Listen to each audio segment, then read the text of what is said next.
Sous la toile vous invite aujourd'hui à découvrir Poudlard et ses mystérieux tableaux. Rendons-nous alors dans le grand escalier qui est l'un des lieux les plus magiques du château. Les tableaux, tous vivants, font partie de la vie des sorciers. C'est à la mort de l'un d'entre eux qu'on lui dédie un tableau afin qu'il puisse veiller sur le monde des vivants. Tout comme dans le monde réel, ils sont représentés dans le but de créer un souvenir. Nous l'avons compris, les tableaux peuvent illustrer des grands sorciers, les anciens directeurs de Poudlard ou des différentes maisons attribuées à l'école, des créatures mystérieuses, mais également des personnes n'ayant aucun lien direct avec le château. Nous allons donc essayer de comprendre le parallèle établi entre l'art des sorciers et celui des moldus.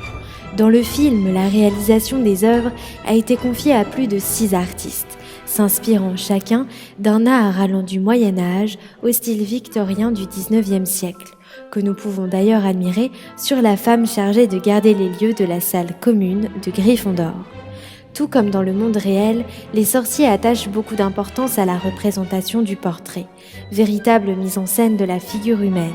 Sa principale fonction est une fonction de mémoire. Il garde le souvenir des êtres chers et perpétue celui des grands hommes, ce qui justifie la présence des anciens directeurs de Poudlard ou de probables médecins surpris à l'étude d'un squelette humain inspiré du célèbre tableau de Rembrandt, La leçon d'anatomie du docteur Tulpe, peint en 1632. Nous retrouvons donc ce besoin de glorifier et de mettre en valeur des personnages de haut rang, certainement inspirés des demeures royales, aristocratiques de la Renaissance, où le portrait jouait un rôle fondamental dans l'histoire de la peinture. Rappelons que la Renaissance est l'époque de l'éloge de l'individu, période favorable à l'essor du portrait comme genre artistique à part entière. Chaque portrait de Poudlard reprend les caractéristiques mêmes de la Renaissance. Les personnages sont représentés en buste, de profil ou de face, sur un fond simplifié, laissant parfois apparaître un paysage. La tradition moyenâgeuse voulait que les hommes croient en des images symboliques, prenant le nom d'images apotropaïques, leur garantissant ainsi une protection éternelle. Nous retrouvons, illustrés dans les tableaux de Poudlard, divers symboles et créatures s'inspirant de cette tradition picturale. Tout comme dans le monde réel, les tableaux de Poudlard sont en réalité présents afin de veiller sur le monde des vivants. La présence de toutes ces œuvres fait de Poudlard un lieu chargé d'histoire, tout comme certains musées ou châteaux de nos jours, avec de nombreuses références comme Caravage ou Fragonard. N'oublions pas les fameuses tapisseries qui sont présentes à plusieurs endroits dans les films d'Harry Potter. Nous pouvons voir l'un des chefs-d'œuvre du Moyen-Âge, la tenture de la Dame à la licorne, dans la salle commune de Gryffondor. Rien d'étonnant, car la licorne est un animal fantastique. D'après le ministère de la Magie, elle doit être traitée avec le plus grand respect. Et n'oublions pas que la licorne joue un rôle assez important dans l'histoire, notamment auprès d'un certain Voldemort. Nous retrouvons également la célèbre tapisserie moyenâgeuse dans la maison de la famille Black.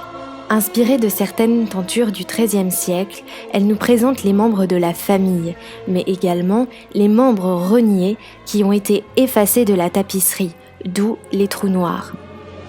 La grande nouveauté est l'arbre généalogique. En effet, il est très rare de retrouver dans l'art moyenâgeux des tapisseries montrant des arbres généalogiques.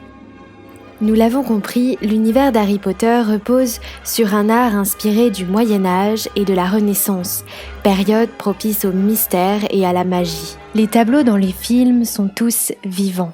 Le caractère esthétique de ces œuvres est alors bien plus puissant que notre art, ne montrant qu'un seul et même sentiment. Hormis le caractère magique conféré à ces tableaux, il est important de comprendre que la volonté de l'art sorcier est avant tout de délivrer la peinture afin qu'elle puisse s'épanouir au travers de sa toile. Plusieurs artistes contemporains ont décidé eux aussi de reprendre ce principe d'animation, comme Stefano Tagliafiero dans son court-métrage Beauty.